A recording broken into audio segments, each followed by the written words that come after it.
Estas preguntas tan interesantes las podemos contestar con el tiempo largo de la historia o con el tiempo corto de la historia. No tenemos tiempo para contestarla con el tiempo largo, que nos llevaría exactamente en el 1806, después del asesinato del padre mayor, que es Jean-Jacques Dessalines.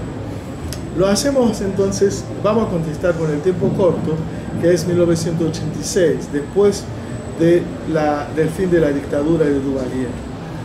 Cuando termina la dictadura de Duvalier, no cabe duda que fue algo concoctado, digamos así, por lo que se puede decir la comunidad internacional, que en realidad Estados Unidos, y la oligarquía local, que ya se había dado cuenta que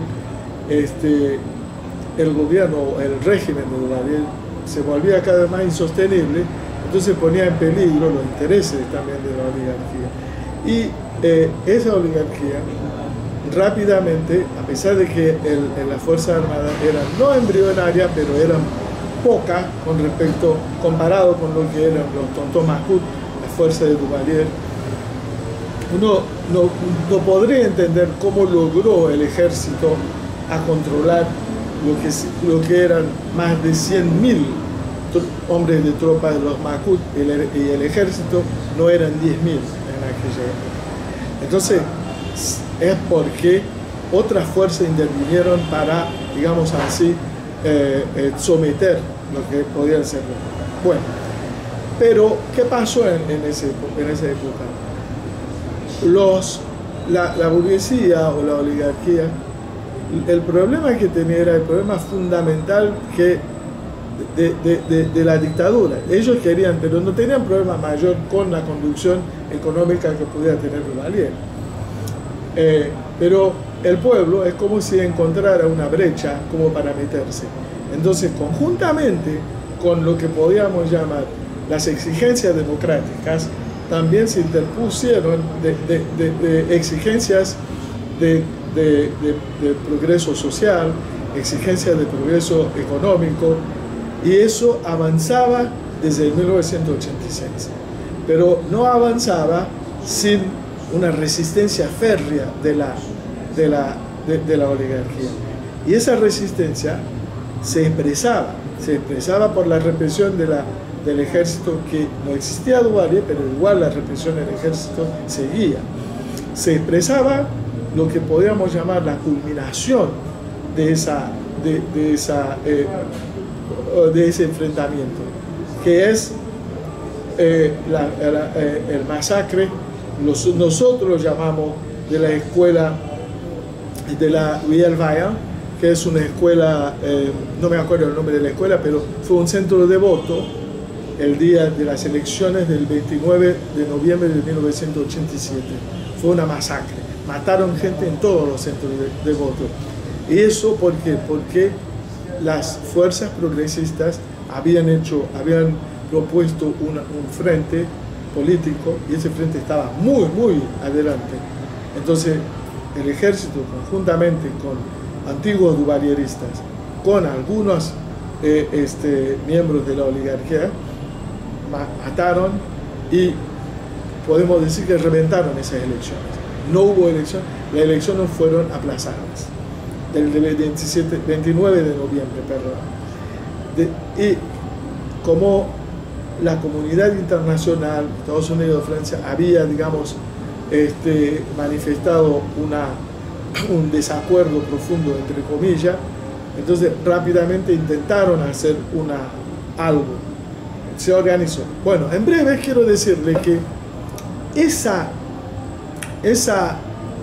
ese enfrentamiento, oligarquía y las masas, que cada vez aumentaban, había un salto, se levantaba, ganaba en capacidad de movilización, ganaba en formas de expresión de las reivindicaciones, hasta que se desembocó en el fenómeno Aristide en 1990. Y el fenómeno Aristide fue lo que podíamos llamar la expresión máxima de un gobierno de utopía popular, por lo menos. Es lo que se puede decir. Desde pero rápidamente, igual, 7 meses más tarde, se hizo un golpe de Estado contra Aristide.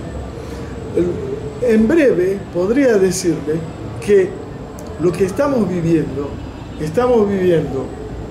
en parte por algunos errores del campo de Aristide, pero un auge de las fuerzas reaccionarias.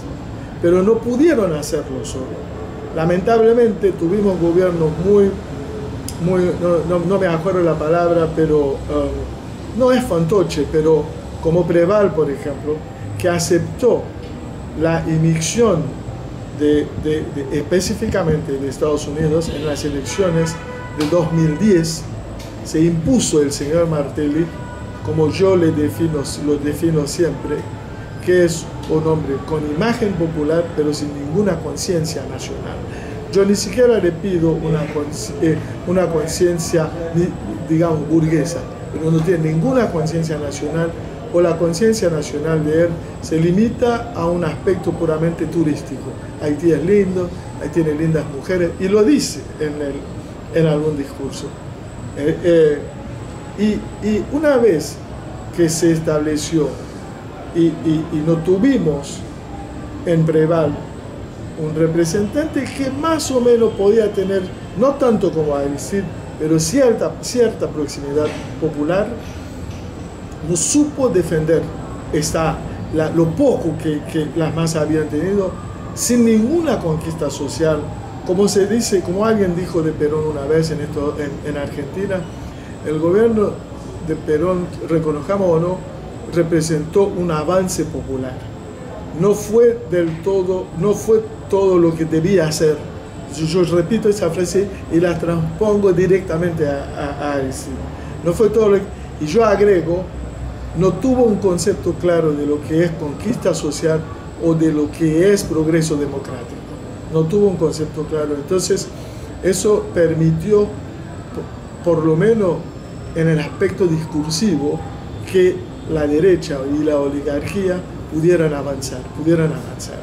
Avanzaron, y cuando prácticamente fue un golpe de Estado lo que hicieron en 2010, porque bajo el pretexto de fraude, descartaron al candidato de Preval y le dijeron a Martelly que apareció en segunda vuelta y ganó bien, porque había un momentum para eso.